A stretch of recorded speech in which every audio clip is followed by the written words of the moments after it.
and welcome back to Casual Sunday Gamer. I am your host, Patrick. And I'm Alex. And we are back for episode number 88. We took a few weeks off over the holidays, as we usually do this time of year. Yep. We both had a couple of birthdays during that time frame. Happy birthday, by the way. Yeah, happy birthday, belated to you. So we are a whole year older and wiser than the last time we did this show. Well, older anyway, right?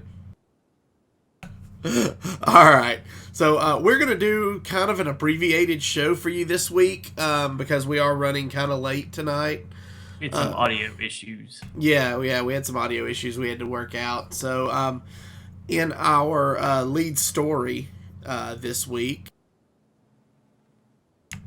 a Boston-based video game company, Akili Interactive Labs, has created a game that has actually just won a really big funding grant that they say can help treat ADHD.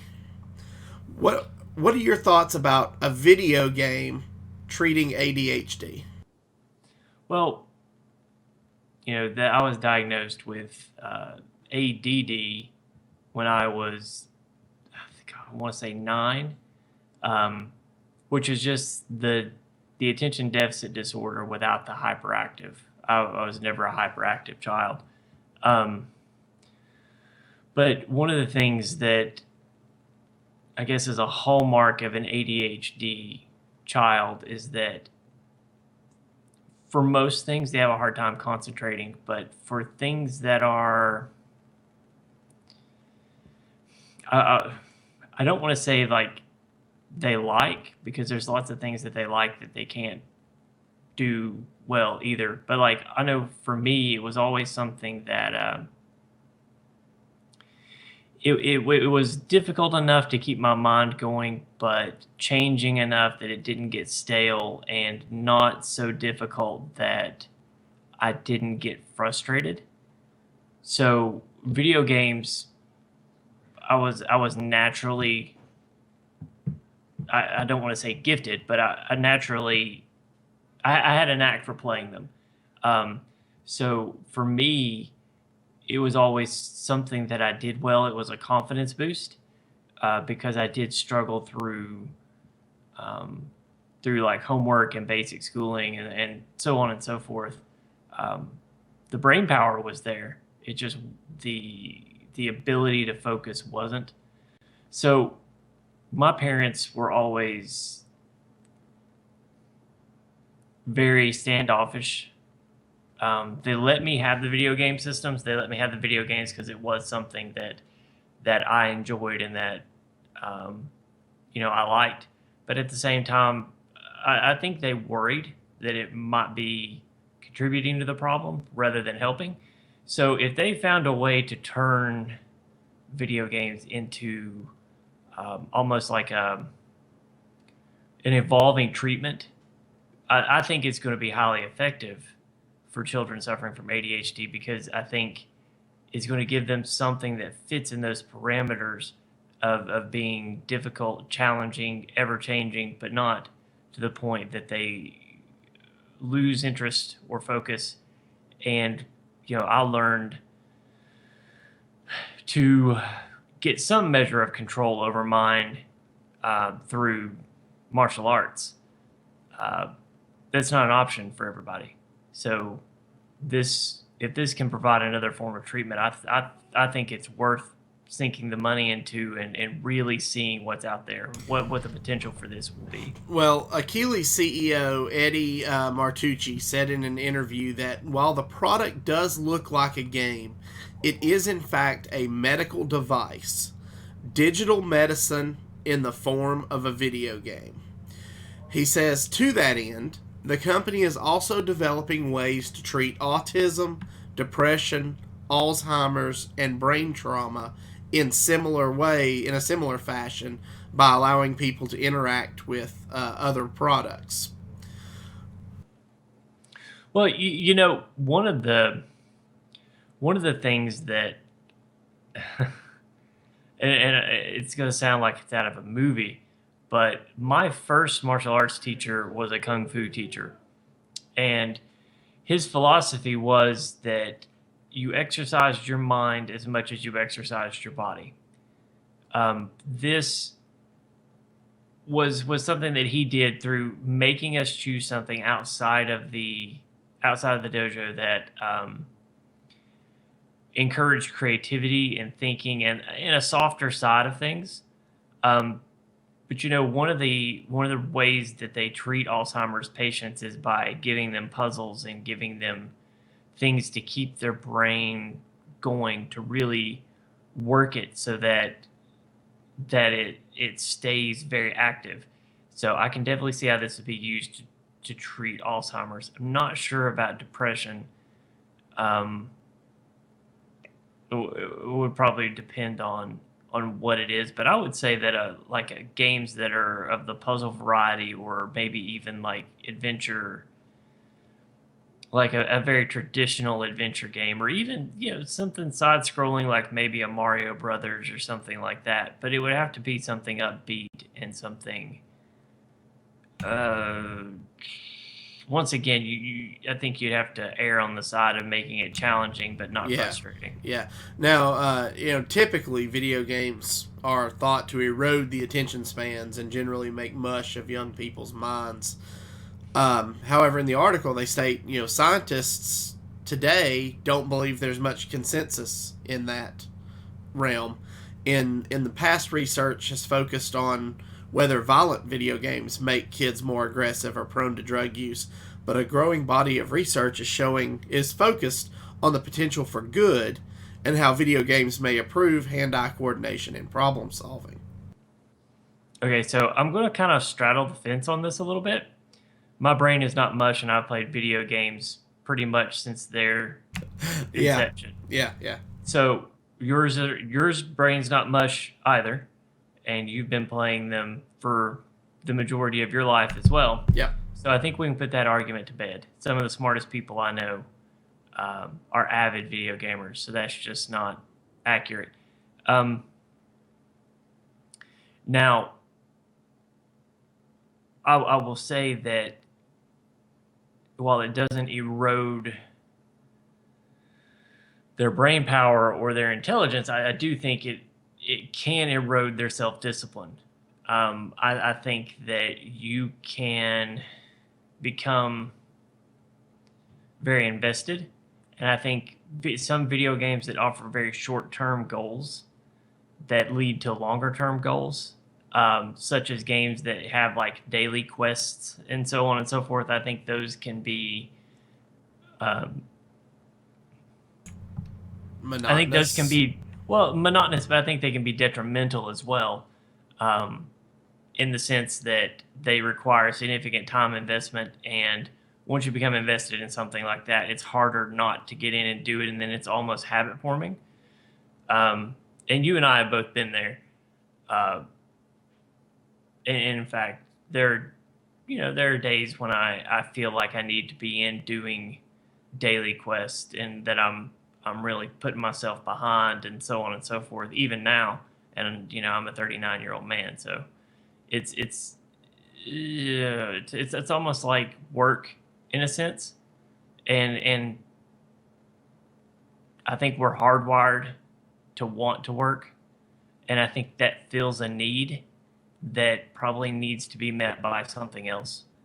Yeah, So I can see that it'd be dangerous there. Now, as far as like the violence and the drug use, video games as a whole, I do not think encourage this. There are certain video games that I do believe erode moral standards. I believe that certain games may um, make light of certain things. So I think I think as a parent being um, vigilant over what your child is playing or watching for that matter, and knowing your child, knowing whether they can handle it or knowing whether they can't, I think is the most important part of that equation. So, once again, this is you trying to video games like everything that isn't the person themselves. It is a tool. Is this tool going to be effective for everybody? Probably not. Um, is there a potential for a lot of good that can come out of this? Absolutely, absolutely. And I think it should be properly investigated, and I think it should be. I think the results should be exhaustive. At the end of the day, I don't think there should be any room for doubt, one way or the other, whether it is a viable treatment for a certain portion of people afflicted by ADHD. Yeah. Now, the name of this project is currently Project Evo, and as I mentioned earlier, it is being developed by Akili Interactive Labs, and it's due out in late 2017. So, at this point, we can just kind of keep our ear to the ground and see what else comes of it. But it sounds like they're heading in the right direction. Yep. All right. So, speaking of heading in a direction, not necessarily, it's I guess it's up to you whether it's the right direction, but He obviously thinks it is. yes, the lead writer for BioWare, well, for a couple of the popular BioWare franchises, including Dragon Age and Star Wars: Knights of the Old Republic, David Geider has made the decision to leave the studio almost 2 decades after starting. So he's been with BioWare 17 years, and on January 22nd made the announcement that he has decided to move on, and it was kind of a shock, I think, to a lot of people, because those two franchises. I think you have to agree those two franchises are two of BioWare's bigger titles, and probably some of their most epic storytelling. Yeah, happy birthday to us, right? Um, no, I tend to agree with you on that. I do think that from a story perspective, those two titles, well, I mean, they're interactive. They're interactive storytelling, which really means you've got multiple storylines going, as far as like how an event pans out in the overall scope, which is not an easy thing to do well. So for them to lose him and for him to potentially go to a competitor, that's not good for BioWare. Yeah, and it sounds like that might be the case. He stated in an interview that it was indeed his decision, one, not made easily since BioWare has been very good to me, and the parting will be amicable. However, it's time to move on to a new challenge. As to where I'm headed next, that announcement will come in due time. Today is about saying goodbye and packing up. So I guess putting on my tinfoil cap here, being the conspiracy theorist that I am, my bet is that much like many of the other video game companies, BioWare is not in the position to really invest a lot of time and money into a new franchise, into a new intellectual property. They're probably wanting to go with what is tried and true. And while I know for a lot of companies looking at it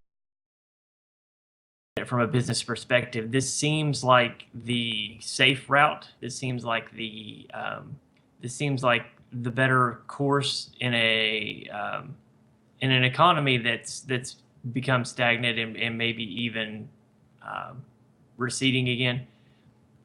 But you don't keep top talent by making them rehash their old ideas. And if you have someone who not only has the time, energy, and ability to further something or to grow, or maybe even adapt and take the company in a different direction, then you need to, for better or for worse, follow that and realize that they got you there. Well, in his case, twice, on the back of some great storytelling, and to say now that I don't trust you,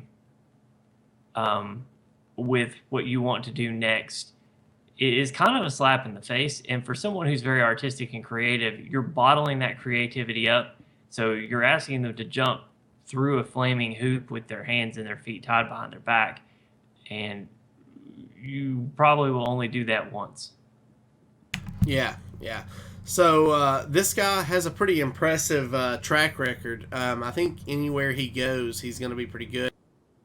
He started in the game industry back in 1999, working on a small game some of us may have heard of called Baldur's Gate 2: Shadows of Amn.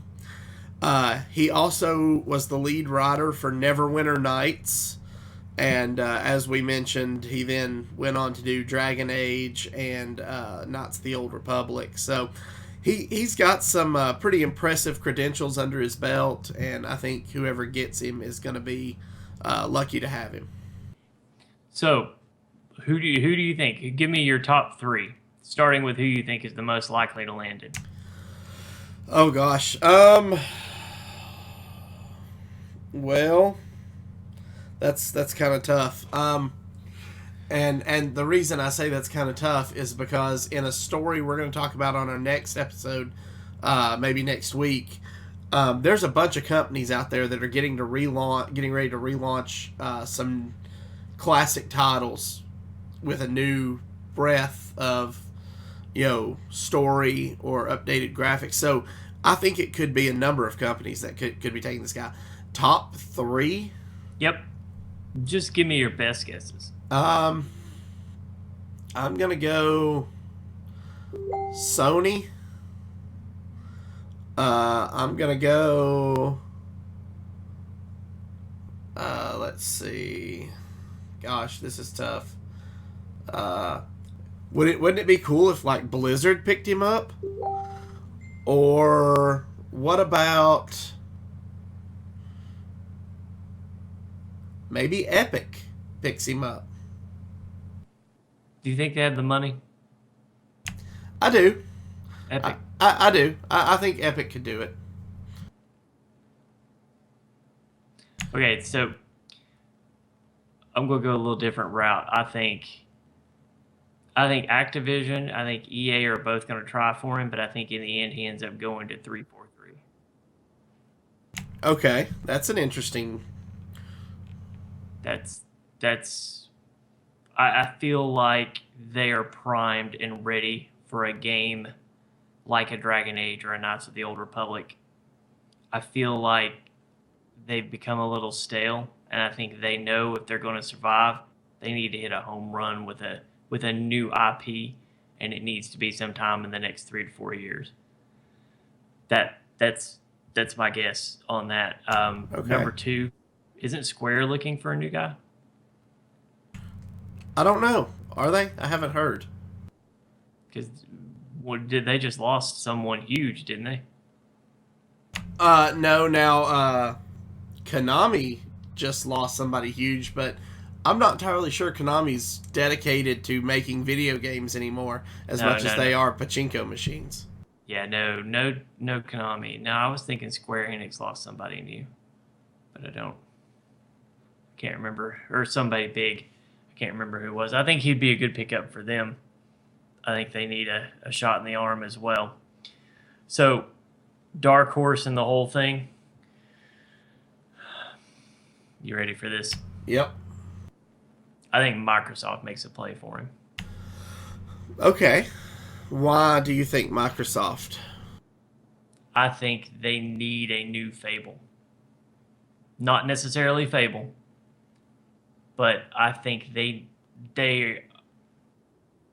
in my opinion, Microsoft needs something to compete with a Destiny. new Legend of Zelda, a they need something proprietary. They need something just exclusive to them. And Okay. Fable, I think Fable, as much as Halo, drove sales of the original Xbox. I think Fable 2 was very popular on Xbox 360. And right now, I feel like Xbox, while they've kind of caught up in total revenue, like they're closing that gap, I feel like they're going to need to finish strong going into this new system, which, I mean, we talked about previously, I think is going to be coming out faster than the previous tech cycle.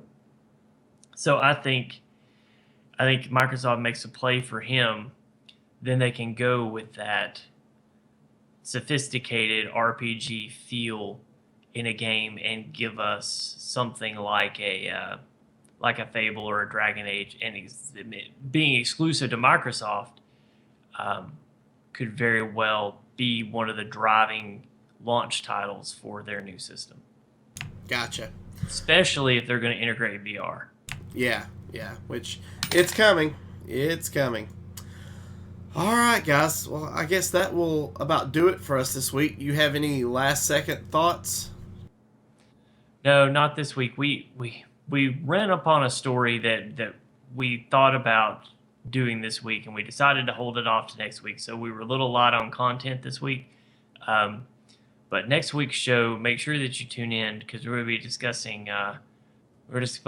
discussing 7 new titles to kind of keep an eye on, and we're gonna have a guest